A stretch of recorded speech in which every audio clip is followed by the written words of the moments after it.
Welcome to the Mike Abedier Show.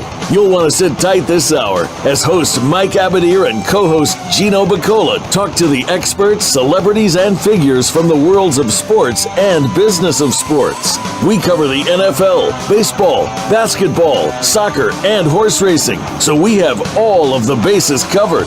Now, we just need your participation. Here is your host, Mike Abedier.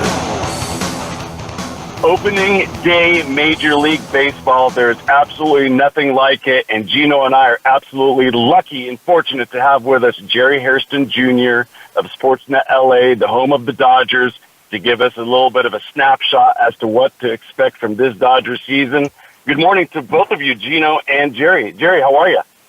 Good. Hey, guys. How you doing? Awesome. Good. We got the earliest start for Major League Baseball regular season game 329. That's the earliest date on a regular season game on U.S. soil. We've had a couple openings that were outside of the U.S. and Canada, but baseball earlier, Jerry, I know that we just love it. And as we mentioned a minute ago off air, with baseball being such a marathon season and the time of the year it is right now, as spring is just starting, it is kind of a hopeful and optimistic start for all the teams, for all the fans. And as we mentioned, there's a couple games going on right now. Even the Marlins, they're tied up with the Cubbies 4-4, so everybody's got a shot. Yeah, baseball is kind of like the microcosm of life. You know, I mean, it's just basically it's the first day of spring/summer opening day, and everybody has hope. Everybody feels that they have a shot. Teams feel that. The fan bases, the cities feel they have a shot. Like you mentioned, even the Marlins, they don't have a shot. But today, they feel they have a shot. And like you mentioned, they just tied it up with the Cubbies. It should be an exciting game today. But I know here in L.A., the fans are excited. I know the players are excited.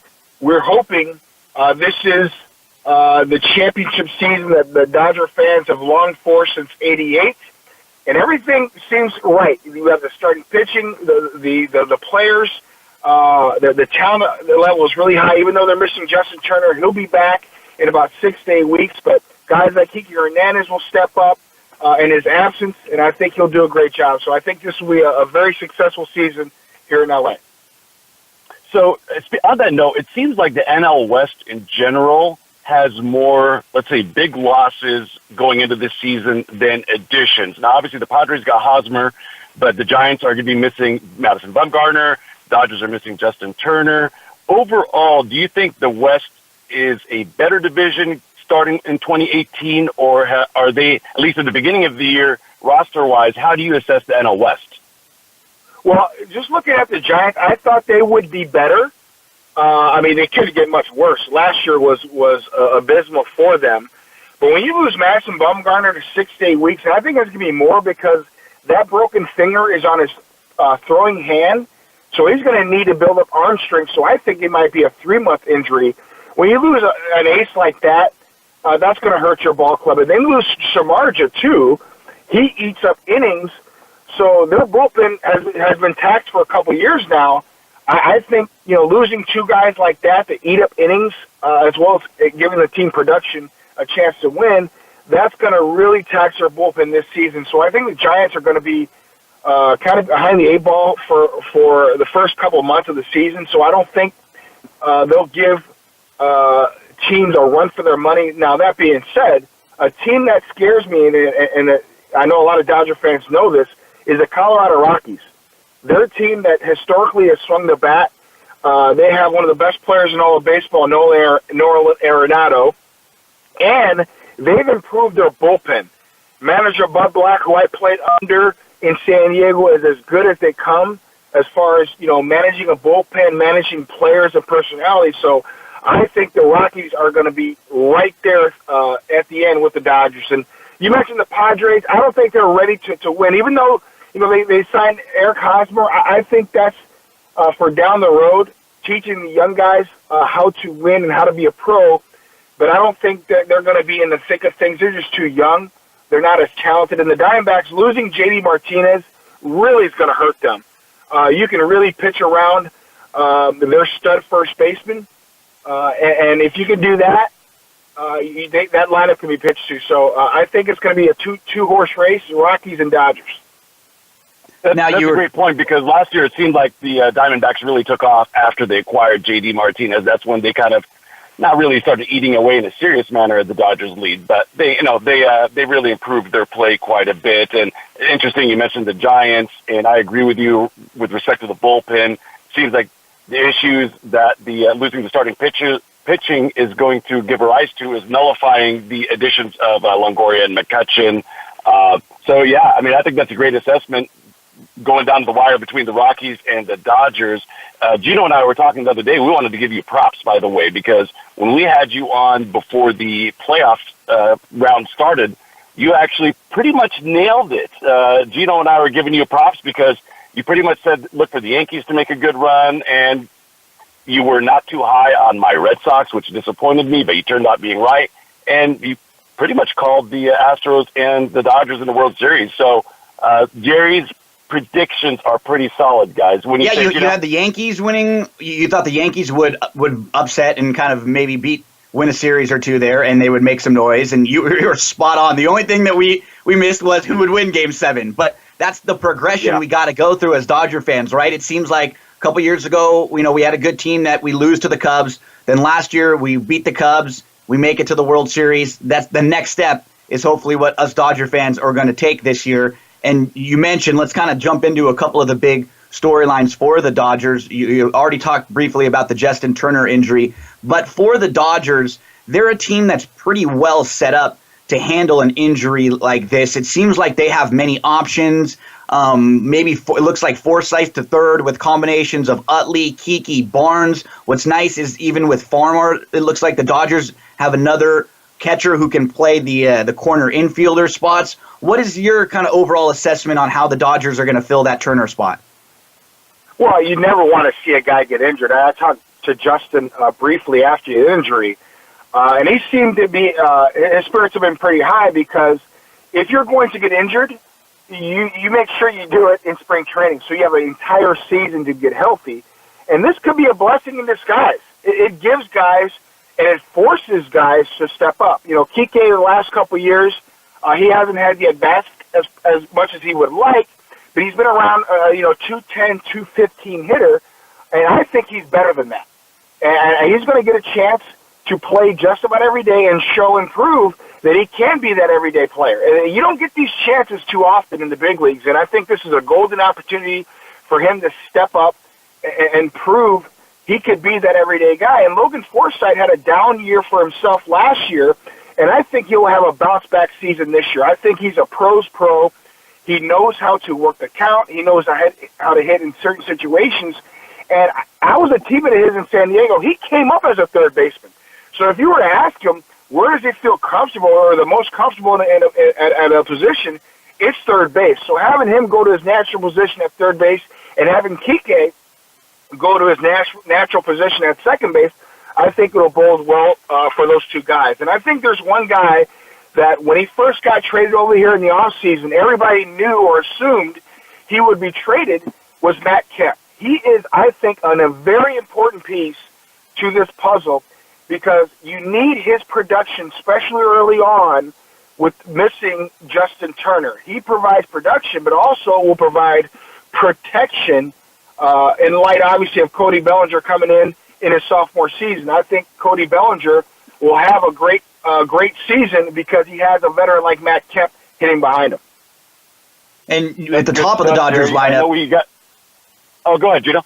Yeah, at the top of the Dodgers lineup, they're 1 through 4 with Puig kind of stamping himself now in that 3-hole with Taylor, Seager, Puig, Bellinger. You're going to get production there, and then the key is, as you were mentioning, you have Kemp and Jock kind of going to be splitting some time, it looks like, in left field. Now, if we move over to the pitching, the starting rotation is kind of the same thing that it's been really for us the last few years. Very, very deep. We have Kershaw, and then, we have a lot of, it looks like probably number 3 starters. We probably have 4 or 5 guys that are all number 3. So from a depth standpoint, the Dodgers look good. Do you think this rotation will be enough for them moving forward into the year? I do, because you have guys coming. I got a chance to see Walker Buehler a little bit this spring training. This kid looks dirty.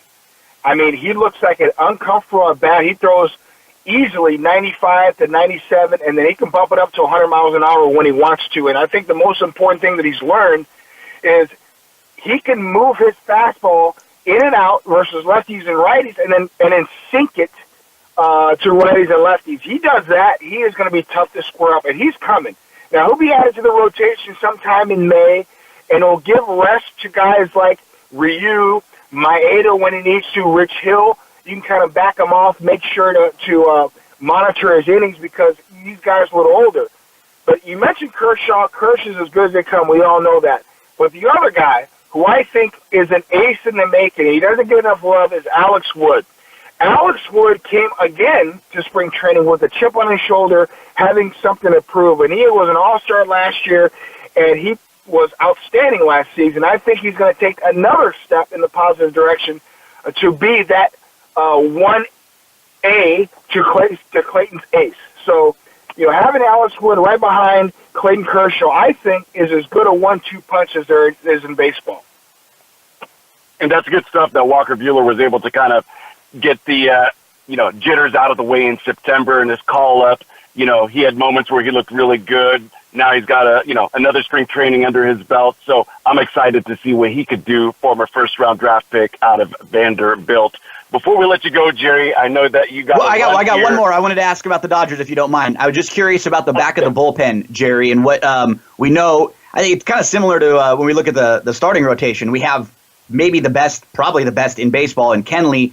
What do you think it's going to be like, or what are some of the names that you're hearing that are going to be the guys that are maybe handing the ball directly to Kenley? What are we looking like for maybe the 7th and 8th inning guys?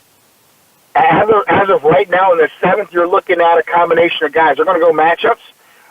Fields had a pretty good spring training. He'll get the ball at times. Scott Alexander pitched with the Royals the last couple seasons. I think he's going to be a lights-out lefty. He can get both lefties and righties out. And JT Shagwa, I hope he pitches a lot because I love saying that name. He looks to be pretty nasty as well. So I think those three guys are going to bridge the gap to Kenley Jansen. We know Kenley Jansen is as good as it gets. He's a Mariano Rivera type of reliever, and hopefully when it's all said and done, he has as many championship rings as Mariano Rivera. So I think the bullpen should be pretty solid. And like I said, the Dodgers are as solid a team as there is heading into the season, and they got a chance to do something special this year. But, guys, I got to run. Busy day, opening day. I appreciate you guys having me on. Very, very thankful for you to be able to spend a few minutes with us, Jerry. Go get them. We'll be watching you in a couple hours, hopefully talking about a Dodger victory on opening day. Take care, my friend. All right, sounds good, guys. All right, take care, bud. And you can follow him. You can follow him at @TheRealJHair on Twitter for at Sportsnet LA. Jerry covers the Dodgers. He does a great job. He knows the Dodgers in and out as well as anyone. And for a little 10-minute preview, you basically hit everything. We talked the batting order. We talked the Turner injury. We talked the left field spot, the rotation, and the back of the bullpen. So we hit everything that I think most of the Dodger fans out there are kind of not worried about, but just some of the questions coming into the year, because that's what every single team has, lots of questions as they head into the start of this marathon season. Yeah, and, let me tell you, they do a fantastic job on Sportsnet LA. I really love watching their analysis, their breakdowns. They really cover everything very thoroughly. Oral Hershiser is great. Nomar, Ned Colletti. Ned Colletti's on there. He does a great job. They're all really, really good. They do a fantastic job. If every team had a crew like that, they would be well served into really knowing what's going on in the clubhouse and getting some real serious insight into their club, Well, and Jerry knows about the way the game is being played today in particular, because he was one of these super utility guys when he played, and that's kind of the way that the game is shifting nowadays. We're seeing a lot of guys, a lot of players who can play multiple positions, who are very versatile, who are interchangeable. You play outfield, corner infielder spots. We're seeing the Dodgers have two catchers that can also play infield, which you just don't see very often. Farmer can play the corner infields. Austin Barnes can play second base. So, and Jerry, he knows the game so well, but he really knows the way this game is being played, because this was the game that he played forever. He was one of those guys that could just play anywhere on the field. Oh, yeah, and he played, within this decade, so he's got some recency there. And the thing with Jerry is he's played on a World Series champion team. He's been on a rebuild. He's been on a contender. He's kind of seen it all. He's kind of seen it all with various managerial types of guys. Obviously he was with this ball club under Don Mattingly, and he's seen what Dave Roberts been able to do. So the depth of his analysis and his insight is really fantastic. I mean, I think, and I'm just not just saying this because he's a friend of the show and a friend of mine, but he'll be winning some awards, and if he wanted to, you could see him pretty much on any network. He's going to have a good future on the broadcasting side of things. One thing I'd hope to get from him, and we'll have to bring him back on, is wanted more predictions. We were just talking about how great of a job he did. I wanted to see if he kind of felt that, repeats are very unlikely in baseball, but this season, I don't know. I could see it being a different Astros, season. Dodgers once again. Well, what happens in a lot of the projection models that you see in baseball, they're very conservative. A lot of the times, they're not going to go out of their way to predict teams to win higher amounts of games than they are really lower. They play it safe, a lot of these models. And the models this year, they have, a top 4 teams that are all mid to upper 90s in wins, which just does not happen. It really does look like the talent is concentrated at the top half and maybe the top 6 to 8 teams in particular this year. So we'll talk to Eno in a minute, and we'll get more on the rest of the league, because Jerry did such a great job predicting last year. We wanted to be able to see if we can maybe make a few wagers on some of Jerry's picks going forward. We're just about 2-3 minutes away from a break, so we'll talk a little more Dodgers before this commercial till this commercial break, and then when we get back, we'll have Eno, and we'll kind of expand to the rest of the league. The only real things that I think we didn't get to hit much with Jerry were the fact that they're going to send Andrew Toles down, which, it's not really surprising. What we've seen a lot from the Dodgers, Mike, in the past couple years is they use the DL now with the 10-day DL, and they send players up and down so often that if you're a player that and you're on the Dodgers and you were just on that cusp and you got sent down, so if you're like a Toles or a Seguin, and Jerry mentioned Walker Buehler, I think he probably won't come until a little bit later on in the year. I think they want to try to save some of his innings to where they matter a little more. You're going to be back and forth and up and down. The Dodgers are just one of those type of teams. That's how they build their team. They're constantly making moves. They're constantly shifting pitchers up and down, players up and down. So I think, like always, we will see the Toles and the Seguin and these guys, and they'll be there to fill in, because for the Dodgers, Mike, that is really their strength, is their depth and their versatility. This is the team that the ownership wanted to build, and they really did build it. And you know what? With the new 10-day DL rule, new as of last year, that's even more important now that, there's concussion protocols and things of that nature, to be able to, effectively utilize the depth of your roster and basically being able to send guys down, bring them up, get a quick lift for a weekend, like you're talking about, bringing up a Toles or somebody like that. That's huge during the course of a 162-game season.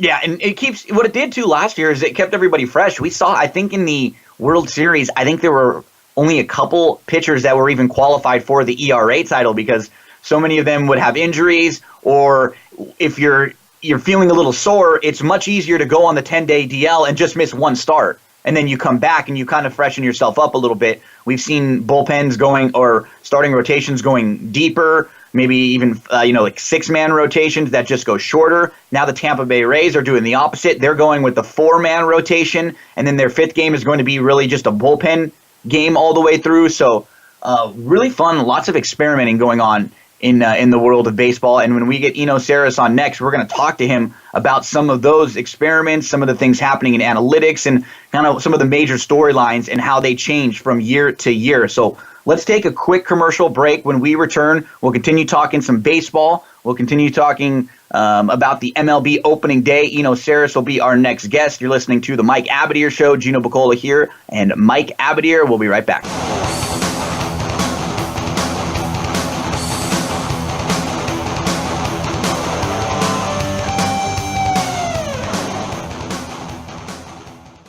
Think you've seen everything there is to see in online television? Let us surprise you. Visit voiceamerica.tv today for sports, health, business, and more on demand 24/7.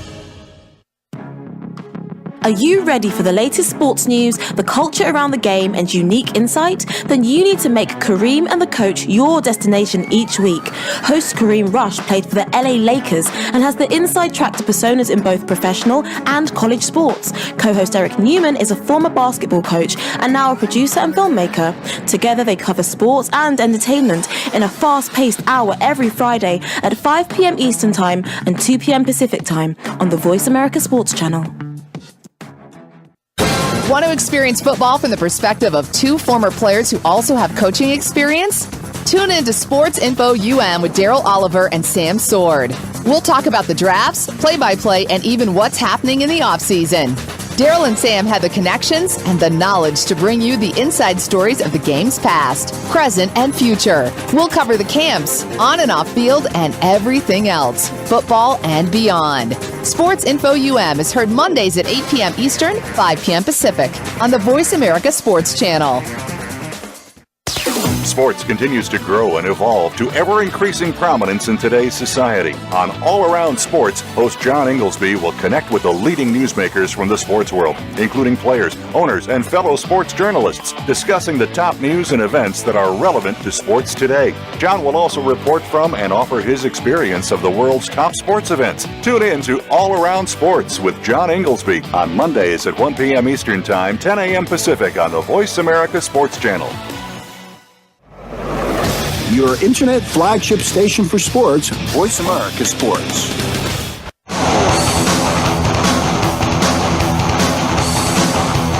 This is the Mike Abadir Show. If you want to call in today, we can be reached at 1-888-346-9144. That's 1-888-346-9144. Or send an email to mike@themikeabadirshow.com. Now, back to this week's program. Baseball opening day, and we're back now to where everybody's playing today, except for the postponed game between the Nationals and the Reds. But I think this is the way the baseball season should be, an opening day where everyone is playing top to bottom, and we bring in a man who covers the MLB nationally for The Athletic. We had him on just about a month ago or so to kind of set the tone on what was happening in spring training. Sarris joining us. Big day today. Where are you located? Kind of how do you take in opening day? Actually, I am taking it in from home so I can watch all the games. Nice. I'm up here in Northern California. I'm going to go to Oakland tomorrow and cover the game and talk to some players. But today I thought, I'm going to stay home and be able to watch all the games instead of just one. So I've got multiple screens going right now. That is awesome. Love that. So, are you being located in the Bay Area? Are you a Giants or A's fan, by the way? My family, they're all Giants fans. It's been a while for me since I've been a fan. I've been writing a lot of fantasy baseball and been writing about baseball now for about 8 years. So. I wouldn't necessarily say I'm a fan of a single team anymore. Gotcha. Now, I grew up, up in Northern California as well. During the days, I'm a big Red Sox fan, and during my childhood was when Jose Canseco and Mark McGwire and Carney Lansford and Dave Stewart and Eck and Walt Weiss and some of those clubs, and they'd always whip up on my Red Sox year in, year out. Let's start with the Red Sox just because I love them, and then we can kind of expand and go nationally. What are your thoughts about their addition of J.D. Martinez, and do they have enough pitching to, the Yankees are getting all the hype because of the bashers, but what are your thoughts about the Red Sox and the AL East, Well, I'm excited to see David Price come back. I think that people have underrated him, and that he'll come back well off of that injury last year. I'm excited to see Sale Price at the top of that rotation. I absolutely think that in terms of stars, the Red Sox can hang with anybody across baseball, and they really addressed their biggest need with J.D. Martinez, which was power. They had a really decent offense, good offense. There's a lot of really good hitters in that offense, but in terms of power hitting, they didn't really have that standout bat. Now, with J.D. Martinez pushing everybody up and down around in the lineup around him, being in the middle of that lineup, they're going to hit for a lot more power. I expect, actually, Mookie Betts had a lesser reported injury last year. I expect him to hit for a little bit more power this year too. So, and then Benintendi is just going to get better and better with every year. So I would expect them to be middle of the pack or better in power, and really great at every other facet of the game this year. And the only thing that I really see as an issue for them is a little bit of depth. I mean, if Sailor Price go down, they already have Eduardo Rodriguez on the DL, and not sure they have a lot of talent after that. Yeah, now, it's interesting that you bring up that bat with J.D. Martinez, because we saw exactly what happened when Big Papi retired. I mean, the year before, their offense was a juggernaut. They were probably, I think, the most run-scoring team in the American League. And then Big Papi retires. You think, okay, well, there's a replaceable bat there with, bringing Mitch Moreland and other guys pick up the slack. But that offense just slipped big time, especially in the power numbers, which ended up bringing down their run totals. I'm hoping that J.D. Martinez in the middle of that order can have a Big Papi-like effect and carry the rest of the lineup. I agree with you on the depth.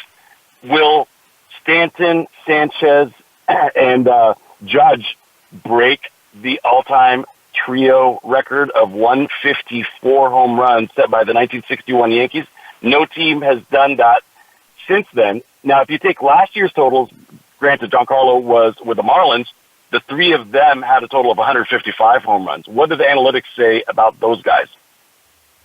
Well, when you have a standout year like that, mostly the numbers regress you backwards to your career. And so Judge is actually projected to regress more than any other baseball player this year. So the numbers say they're not going to do it. However, you put Stanton in that park. You give Sanchez another year of growth, I think, and if you think Judge made some real changes, which I think he did, and doesn't deserve to be regressed that hard, then it's certainly possible, as evidenced by the fact they did last year. But the numbers would say not going to happen. Give us one surprise team in the American League. It's when we talked to you last time, I know it's pretty a top-heavy league. It seems like a lot of the favorites are going to be very, very tough in their divisions. But who's a team somewhere in the American League that you think might outplay their projections or might be a little bit better than people think? I think the biggest, probably high-variance team are the Angels. Right now, our projections have them winning 84 games and being right there with the Blue Jays and the Twins fighting it out for the second wild card slot. But I could really see all sorts of different outcomes. And I just wrote a piece, 10 bold predictions, that I put up at The Athletic. And I think after Shohei Ohtani's terrible spring, where he had under a 400 OPS and an ERA of 27, I think a lot of people think that he's already a bust. I predict him to be a top 20 starter. If he's it's a bold prediction, so it's designed to sort of be wrong 70% of the time and find interesting things that'll happen next year. I think if the Angels are good, Ohtani is good, he doesn't get injured. I'm not sure that he needs to bat for that team to be good, but everyone needs to stay healthy. But they've put in a lot of pieces now around Trout, where they've got a legitimate third baseman now. They've got one of the best defensive, if not the best defensive shortstops in the game. They went and got Ian Kinsler at second. So at every position now, they've got a legitimate major leaguer that's going to be average or better. And it's all about whether or not that rotation stays in one piece. They've got a bunch of injured guys. Andrew Haney's already hurting again. Tyler Skaggs just had Tommy John. I mean, it's just one after the other. They all have had surgeries in the last couple of years, including Ohtani had some elbow issues. So this could go really poorly, where they're all hurt all the time and they can't find any starting pitching and it's just a terrible year. Or they have that one shining year where everyone is healthy and they could go all the way. They have the best player in the game. Let me ask you this. Is it the foregone conclusion that the Nationals are going to run away with the NL East? In my bold predictions, I put them winning it all. They just have all the stars. I mean, they, like with any other team, injuries could come. They have one of the older pitching staffs in baseball, actually. I think they were second oldest when I looked. So there is some risk there. But they just have stars everywhere, and the Mets could win it if all their pitching staff is healthy. But for everybody else, everything has to fall in place. For the Nationals, they can look at last year. They survived losing their starting center fielder and their starting shortstop for large portions of last year. And so if they're just a little bit healthier this year than that, then they should really run away with it. Now you were talking that they've got a rookie manager. Yeah, well, to me, a manager is mostly about managing personalities.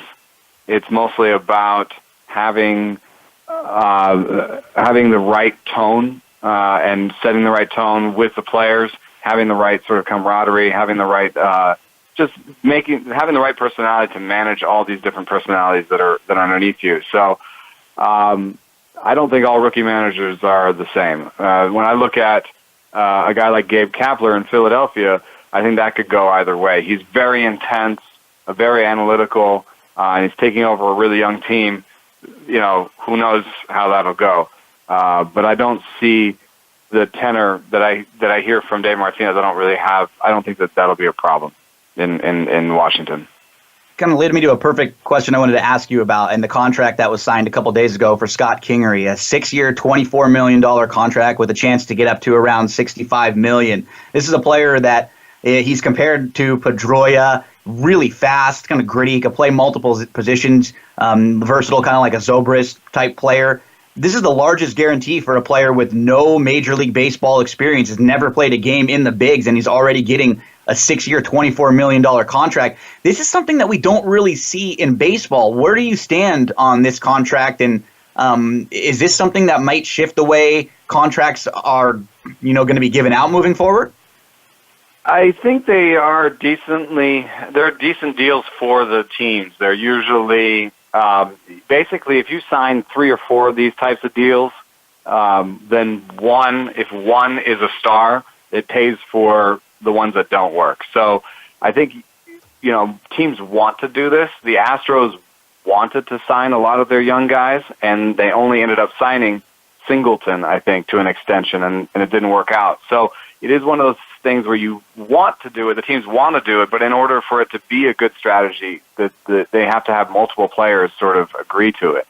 Now, over in Philadelphia, I'm sure they approached most of their young guys saying, would you like to sign this sort of extension? Because by locking Kingery in to $24 million, that's part of it. But then they also have options for the next 3 years. If he's a star, those are years that he could have gotten $20, $25, $30 million a year for, that he's only going to get 10, 11, 12 million for. So he gave up a lot on the back end with those options. Now, if he's not that good, they won't use those options. They will just give up $24 million. That's why they'll do this bet.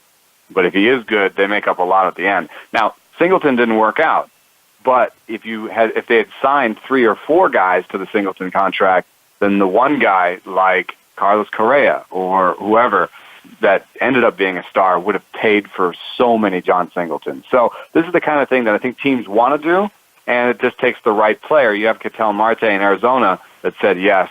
It takes the right player that just wants to have that financial security and is willing to give up those option years to do it. But I don't think that it's always the right idea for a young player. I know it's hard to hear that because it seems like so much money, but if he's as good as they say he is, and as the projection. I mean, one good year, right? Just like if he has one good year, he could have been making a lot more money in a few years. Yeah, I mean, one good year, yeah, for sure. I mean, if he has one good year, then arbitration should cover those $24 million. If he has one good year at the right moment, then arbitration will award him, 10, 11 million in one of those years, and then he's made half of that guarantee back. So and then on the end, if he has 1 or 2 good years, he's going to be 33 when this contract is up. And the way things are going right now in free agency, like nobody's signing 33-year-olds. So this could be the only deal he gets. Well, and you kind of read my mind when you brought up the example of Carlos Correa, because I'm kind of thinking, let's just go back, 3-4 years. If the Astros had been able to lock up some of their young talent, man, they would be style in right now because they're talking about 3 guys that could potentially be over $200 million players. Well, I know that Altuve now is off they've already got that contract wrapped up, but it's kind of an interesting trade-off. It's an interesting strategy. I agree with you that if you do it in numbers, 2, 3, 4 guys, it makes a lot more sense. A little bit of risk on both sides. Interesting to see if this is kind of going to be a deal changer moving forward. Let's shift the focus a little bit to the AL Central. I look at that division and I say that's probably the least competitive of any of the divisions. It's the Indians and Twins and then everybody else. Just based on the analytics and on the numbers, do the Twins keep up with their pace from last year and continue to improve? And are the Indians the runaway winner of that division? Yeah, the Indians are projected for 102 wins. Not projected for. They're projected for 94 wins. But I think they had 102 last year. I think they could win 100 again. I mean, I think they're going to beat up a lot on the Tigers and White Sox, who look like and the Royals, they look like they are sort of rebuilding and haven't really put together really competitive squads for this year. The Twins, I'm a little disappointed in. I thought they should have been in on more pitchers this year. Maybe they were. I'm sure. The rumors were that they were in on Jake Arrieta, but I wish that they had gone all the way because now our projections have them as basically a 500 team, maybe an 82-win team. They're a good team, but they got kind of lucky in getting as far as they did with the pitching staff they did. I mean, they traded away their closer before they went on a run and made it to the postseason. They basically had one good reliever and maybe 1 or 2 good starting pitchers last year, and one of those 2 good starting pitchers last year is hurt right now. So, I really thought they should have gone out and tried to sign a couple starting pitchers, especially in a time when starting pitchers were cheap. Lance Lynn was $12 million. I mean, they got him, but, why not also get Cobb? Why not, be in on Arrieta? Why not try to get, I think they did try to get Yu Darvish, but it would have been better if they'd gotten 2 or 3 pitchers and maybe a reliever or 2 beyond what they did. So I think they'll be good. They'll regress some. I'm not sure they'll make the postseason. We are here with Sarris from The Athletic. You're listening to the Mike Abadir Show. We're coming up on a break. Do you have a few minutes to hang with us after the break so we can just kind of hit a few of the other divisions? Sure. Awesome. Let's take a quick break then right now. When we return, we'll get back with Sarris. We'll talk about the AL West, and then we'll hit the NL Central. I think those are really the 2 divisions that we haven't sunk our teeth into yet. So quick break here on the Mike Abadir Show. Don't go anywhere.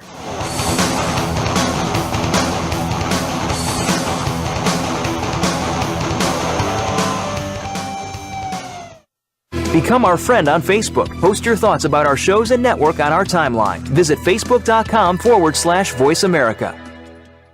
Okay, sports fans, here's your opportunity to discuss football, America's favorite sport. On an annual basis, millions of people attend, watch, and listen to football, both pro and college. Ray Ellis Sports, an internet talk radio show, was developed with the fan in mind. Join host, former Philadelphia Eagles and Cleveland Browns strong safety Ray Ellis on Voice America Sports every Tuesday at 1 p.m. Pacific for exciting, interactive football discussions from the fans' perspective. Tune in every Tuesday at 1 p.m. Pacific to Ray Ellis Sports right here on the Voice America Network, and let's talk football. We're talking big game adventures this week on The Revolution with Jim and Trav. While most seasons are still months away, that doesn't mean we can't start preparing for our fall pursuits right now. Joining us is Jana Waller, host of Skullbound TV, Derek Ratliff, president and founder of Horizon Firearms, plus Tom and Nick of Become One. It's presented by Outdoor Channel, Sportsman Channel, World Fishing Network, and My Outdoor TV. Friday afternoons at 1 Pacific Time on the Voice America Sports Channel. Get ready for the Get Down with Hurley Brown.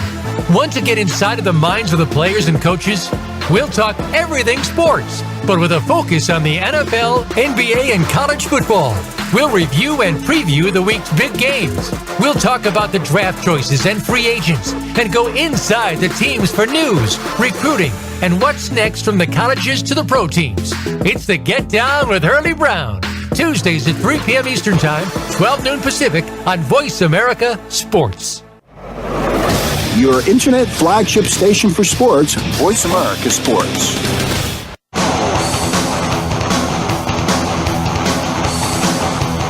This is the Mike Abadir Show. If you want to call in today, we can be reached at 1-888-346-9144. That's 1-888-346-9144. 346-9144 or send an email to mike@themikeabadirShow.com. Now, back to this week's program. We are very lucky to have Sarris from The Athletic here with us. And for opening week, they have a sale on theathletic.com, 40% off if you go there. And an unbelievable team you guys have assembled there. If you are someone who's like me, if you are a baseball fan, if you are a fantasy baseball player, I know there's a new section that they added there. The Athletic is the place to be. And it seems like it's a very fan-friendly site. Seems like any kind of feedback that The Athletic gets, they make adjustments and they give the readers what they want.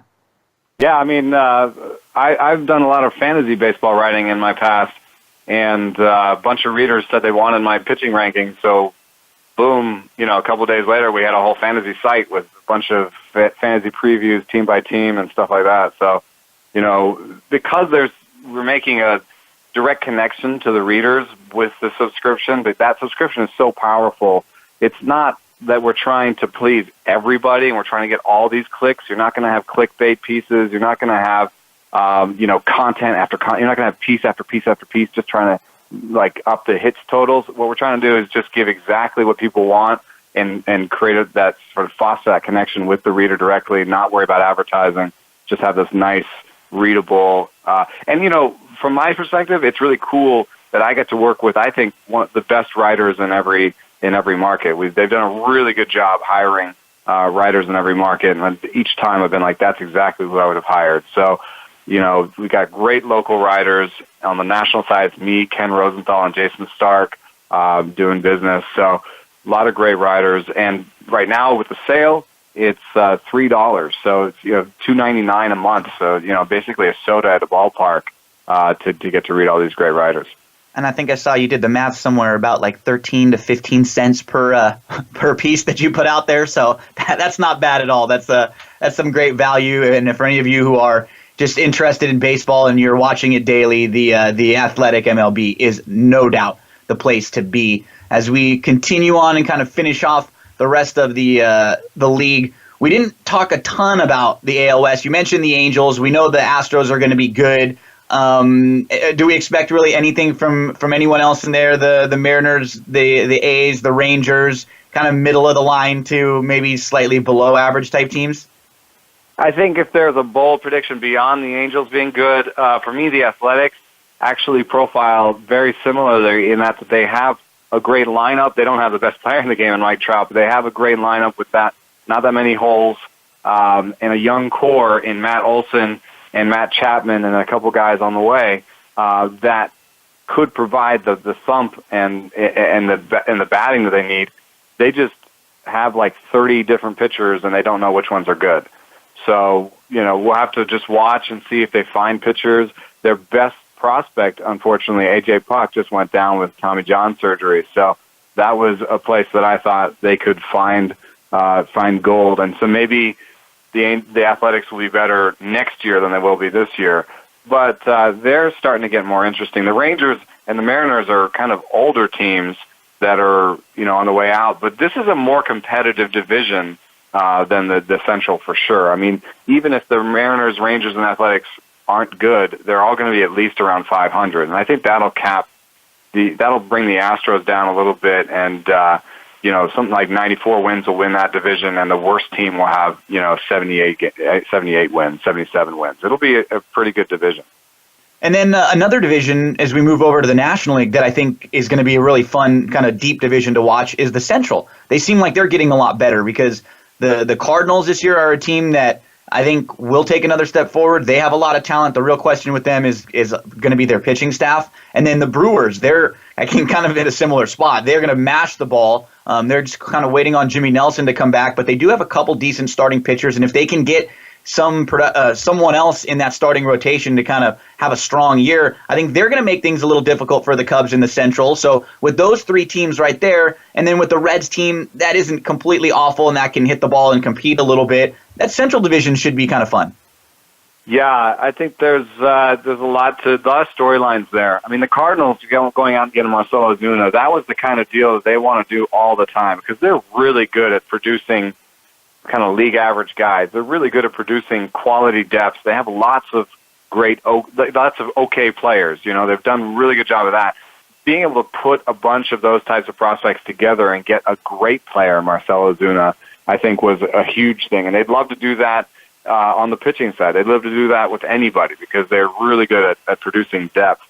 Will it be enough to catch the Cubs? I'm not sure. But I think that'll actually be more exciting. The projections have it Cubs 94, Cardinals 86. I think that'll be tighter. I actually think that'll be tighter. I think the Cardinals will be with the Cubs until mid-September, late September, and the Brewers will be a wild card contender. The thing that's tough about the Brewers is the pitchers don't look good. Their best pitcher throws like 87 miles an hour. In Davies there, Zach Davies. But he's a little bit like Kyle Hendricks. He really can move the ball around, has great command, has a lot of different pitches. And, they have this guy, Josh Hader, coming out of the bullpen that's going to be Andrew Miller-esque. He's a wild lefty with great velocity. Long hair guy, too. He's fun to watch. Yeah. Yeah. So they've got some players. Brandon Woodruff got a heavy sinker, throws 94, 95. So they've got some pieces, and obviously, like you said, they're gonna score a lot of runs. I think that they had a deal on the table. I'm not sure of what the deal was, but I think they had a deal on the table to trade away some of that outfield prospect depth that they've got, especially now that they've got Kane and Yelich in center. That they wanted to go and trade some outfield prospect depth for a starting pitcher, and I think that they didn't quite get that deal done. We'll see if that's something they will be looking to do as the season moves on. One kind of last, just kind of big picture question for you. The last couple of years, we've seen launch rate as the big overviewing topic. A lot of players changing their swings, altering their launch rate.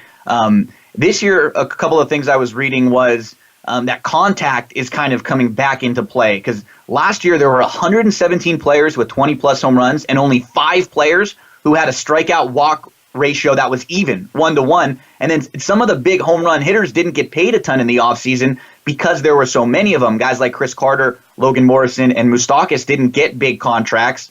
Teams maybe aren't valuing home runs as much because they were so widespread. Do you see maybe a kind of a turn going back to on-base percentage, stolen bases, like versatility and defense? Is that something you've been kind of hearing, or is that something I'm just reading too much into? I'm not sure about the stolen bases aspect, just because the value of a stolen base is pretty low when there's a lot of offense from the home run. Basically, if you get caught once in 3 times, you've negated a lot of that value from the 2 stolen bases you did get. So, I'm not sure about stolen bases, but I do think the rest of what you said, there's a lot there, because a person in the front office told me, he said, if the ball is going to reward you so much, and right now the ball, there's significant evidence that the ball is different than it was in 2015 and 2014. If the ball is different now and it's going to reward you when you put it in play, why not look for players that can put the ball in play? And I think you saw, like with a guy like Todd Frazier, only getting 2 years and $16 million, with the guys you mentioned, that teams would rather pay money for guys who can put the ball in play now. I think that was a really huge underrated part of the Astros and the Cubs getting better. Both of those teams had huge leaps in contact rate and strikeout rate right before they won the World Series. The Astros, the year that they won the World Series, had improved their strikeout rate more than any other team in the history of baseball, year to year. So, and the Cubs the year before were only about a one percentage point off of that improvement. So, if you want to look for teams that are going to do that this year, that was actually in my 10 bold predictions. Maybe the Rays, but the Rays are not that good of a team. But look down the list, and the Brewers and D-backs and Athletics are all really improving their strikeout rate this year. So we'll see. We'll see how it works out. But I do think that teams would rather have players that can put the ball in play if the ball is so live right now. Very lucky to have Sarris, analytics of baseball from the Athletic MLB. Right as we let you go, I'm sure you saw the other day How are we going to get more of those interviews like that Mookie Betts interview when he's out in right field and the ball gets hit over his head? He's like, I'm not going to get this one, guys. That was great. I think baseball moving forward needs to kind of look into doing some things like this because we're baseball fans, but anytime you can do something a little bit different, people will watch. Is there maybe not during the game, maybe like in between innings or when you're warming up? Is there a way, anything in your head that you've thought of where we can incorporate this? I'm not sure. I mean, that was definitely a spring training moment. Right, that was. If that happened in the regular season, his manager might have been mad that he was that he missed the ball and was talking. But I do actually think that StatCast, people will kind of look at StatCast, which is like this new all the stats that are coming in, the new analytics and stuff. People look at that sometimes and say, "Oh, that doesn't. I don't enjoy all those numbers." But I do think it can actually add an element of fun to the broadcast, which you'll start to see.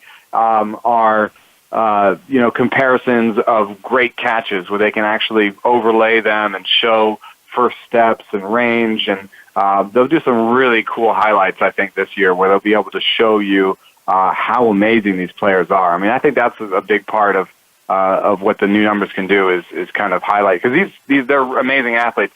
People sometimes slag on baseball and say, oh, they're all kind of fat and overweight or whatever, but they're not. These guys are amazing athletes, and whatever we can do to showcase that, I think you'll see a little bit more of that this year.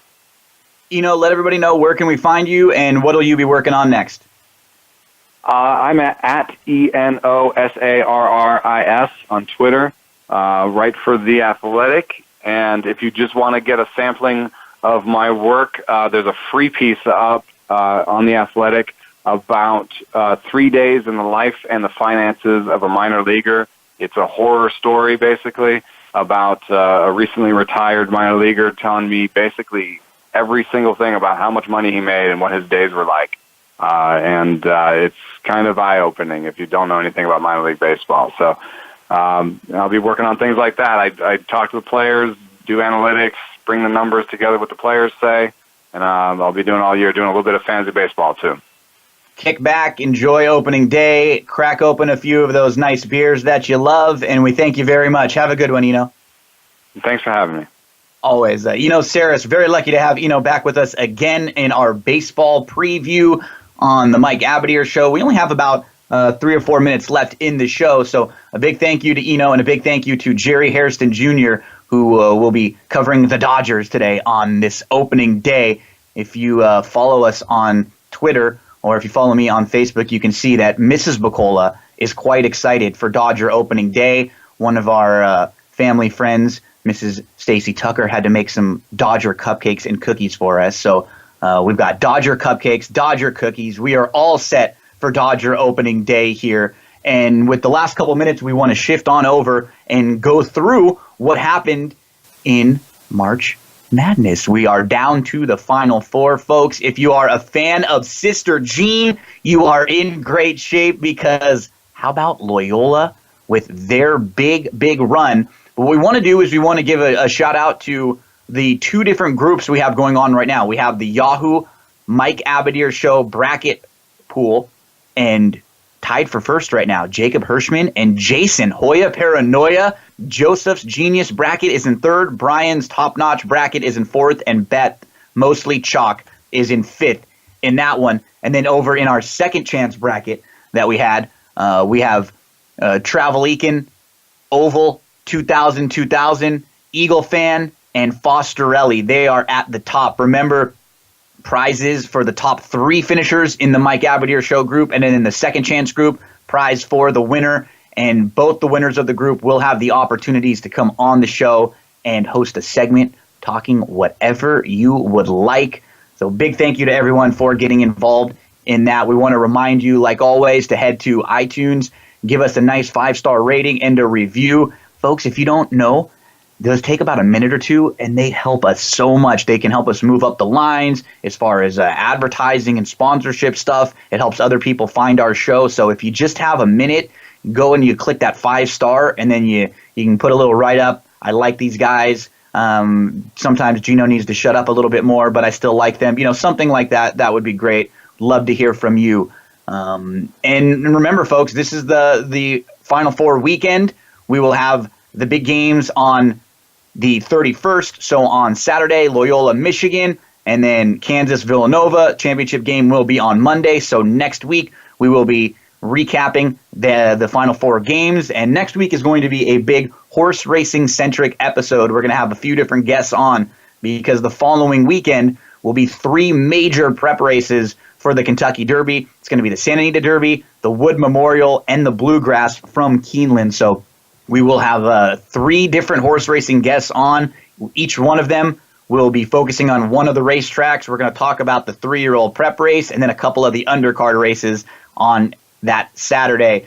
Thanks to everyone for listening in to another episode of the Mike Abadir Show. Thank you to Jerry Hairston and Eno Sarris. Mike had to duck out a little bit early today, but we held down the fort very well, folks. You know where to find us, www.themikeabadirshow.com. Subscribe on iTunes and leave us that nice 5-star rating. We'll be back and see you next week.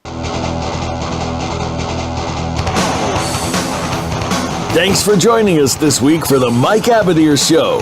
Please tune in again next Thursday at 2 p.m. Eastern Time and 11 a.m. Pacific Time for another show with Mike and his co-host, Gino Bacola, on the Voice America Sports Channel. Have a great week.